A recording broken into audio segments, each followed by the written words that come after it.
women in South Africa continue to be constrained by cultural, social and economic barriers that hinder their participation, particularly in the economy.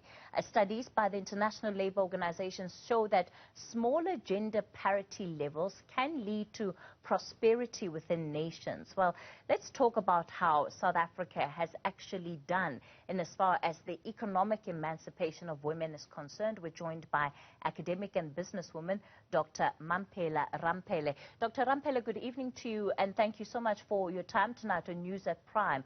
Unfortunately, when we look at the statistics about the state, the economic state of women in this country, it is not a good picture. Just the unemployment figures for women, at least according to the quarterly labor force survey of Q1 of 2021, that figure sits at 34%. When we look at African women, it increases to 38.3%. And when we think about the fact that women make up the majority of people in this country, it means that we have the majority of people in this country unemployed and excluded from the economy. Absolutely. And this is tragic, Cathy, because it isn't just an abuse of the rights of women. It is also a huge opportunity cost to the nation, because to the extent that we could be able to do what we promised ourselves in 1996 when we adopted our constitution, to unleash, to unlock the talents and energies of each person, we would be a very prosperous society with well-being for all. We failed largely because we did not invest in changing mindsets. The mindsets of apartheid and colonialism said women were less than. And our post-1994 government has not done enough to invest in changing those attitudes. And all we need to do is to learn from the wisdom of Ubuntu that the more I do for the community, the better I become. And women, as the people who are known for being concerned about their families, their communities, and their societies in general, if they were to have their talents, opportunities created for them to contribute fully, we would be a very rich country.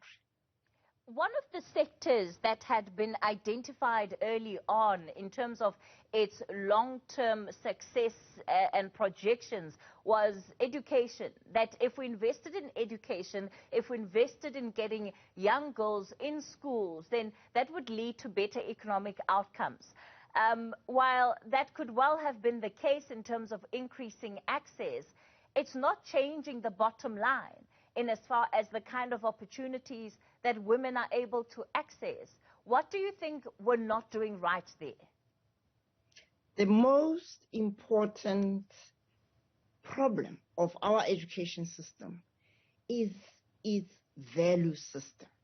You cannot take an apartheid colonial model of education and expect to create out of it a multi-generations of young people who are self-liberated, self-confident, who are adherents of the values of human rights and Ubuntu, which include equality of all in the law.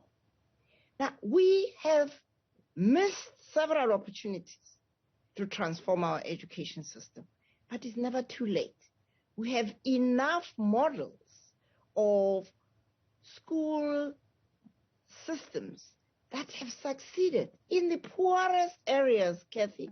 If you go to Diepsloot and you visit the Leap School there, you will see young people. There are more women in that school than men, 65%. but they're all excelling because the men too get liberated from this toxic masculinity that make them feel they have to dominate somebody in order to be who they should be. There in that school system, young people are able through life orientation to sit together and figure out what does it mean to live in a gender equal society? What does it do to me? What do I contribute to it? That has enabled young people to excel in math, in science, in everything they do. They also learn their mother tongues at the highest level. Cathy, the answers to the problems we face lie right here, within reach, right here in the wisdom of Africa. Dr. Ramaphele, it's interesting that you're saying that we need an overhaul of the education system. And we know that we've had an overhaul, at least in the last 2 decades, to a more outcomes-based curriculum. Are you saying that even that overhaul has not been enough to respond to the kind of problems that we face as a country and the kind of solutions and outcomes that we need in order to respond to the problems we're facing? Absolutely. You know, Cathy, there is a saying in African culture that if you wear foreign clothes that come from foreign lands, and eat food that come from foreign countries, you'll be naked and you'll be hungry. That's us. Outcomes-based education is not suitable for our environment. It has failed where it came from, but it was imposed on us by the ANC government against the advice of people who had worked in our education system. What's important with children from the very beginning of learning is their belief in their value as individuals and the reinforcement that they can succeed like everybody else. And that success has to be tied to their environments. You can't teach kids in English in grade 1 when they live in environments where their families are not able to speak English. You are separating the child from its roots. What the Leap School model and proper Ubuntu infused education does is to affirm the culture, the customs, the language of the majority of people, the indigenous people, and to enable them to build on that foundation, to become tops. Those kids speak English much more fluent than many of the people who are professionals, but they did that because of their fluency in their own mother tongue. So there is so much we can do with whatever little we have, as the Leap School model has shown. For those women that have been able to make it through the system and gain some form of access, particularly to formal employment, at least for the purposes of this example that I'm going to use, we still have a situation where they're paid significantly less than their male counterparts. And there are a number of reasons for that, including the fact that often women are excluded from the decision-making positions that obviously come with a lot more reward in as far as salaries and remuneration are concerned. Why do you think that's not shifting? Because that places a responsibility on different institutions and organizations. That's something that organizations can change if they wanted to. Absolutely.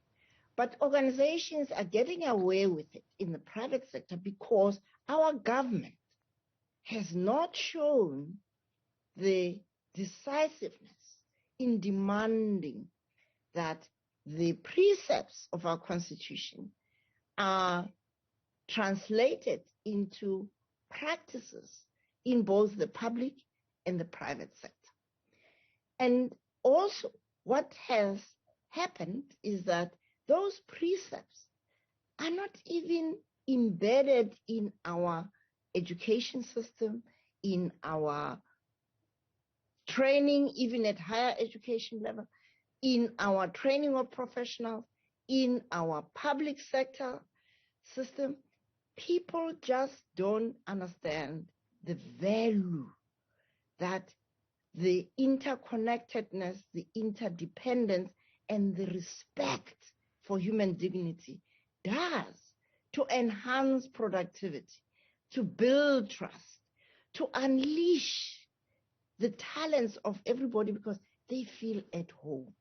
And this is the value that I derived from being a young student activist and learning that the most important thing about personal development is the self-liberation, the freeing yourself from what others think. Now, you talk about women being underpaid. The majority of HR managers and directors are women. But what we women have failed to do is to support one another, to use our positions to advance the progress of gender equality and of every woman and every young person. Because we have bought into the male patriarchal model of competitiveness. Yes, you have to bring your best into any situation to succeed, but that best should not come at the expense of someone else. What does it cost an HR director to say to the women in the staff, on the staff, that you are entitled to X because your male counterparts are getting that?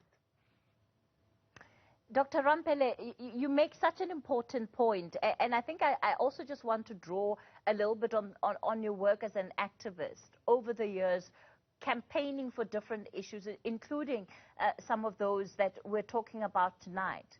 When you look at where we are, and when you look at the struggle of women over the decades, do you get a sense of hope that we're going in the right direction, that even ideas such as generation equality and, having a society where the full rights of women can be realized? Do you get a sense that we're any closer to that?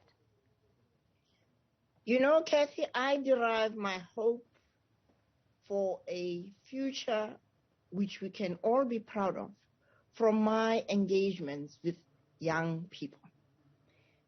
My generation, sadly, having fought for liberation, did not make the mental and spiritual transition away from the entitlement to positions simply because I was in the struggle. That is what has held back this country. Why do we have to recycle the same people from one position to another, as we have seen with the reshuffling of our cabinet by our president? There's so many young, brilliant men and women professionals, business people, entrepreneurs, who should have been put in there to advance the prosperity and the well-being of this country. And so I believe that you and I and many of your generation and the generations younger than you have to simply knuckle down and not be distracted by what happens in the upper echelons of power in both the public and the private sector, and focus on supporting young talent, young people, whether they are professionals, they're entrepreneurs, they are people who are self-employed. It's incredible, whether it's in the arts or in the sciences. It's incredible the talent we have, but it is not being utilized. And that's where the future lies. And that's where my hope is. Dr. Mamphela Ramaphele, let me thank you so much for for your time tonight, your reflections on the state of women in the country. When News at Prime continues, we're going to unpack the outcomes of the UN Climate Change Report, which is a wake-up call for South Africa. Do stay with us.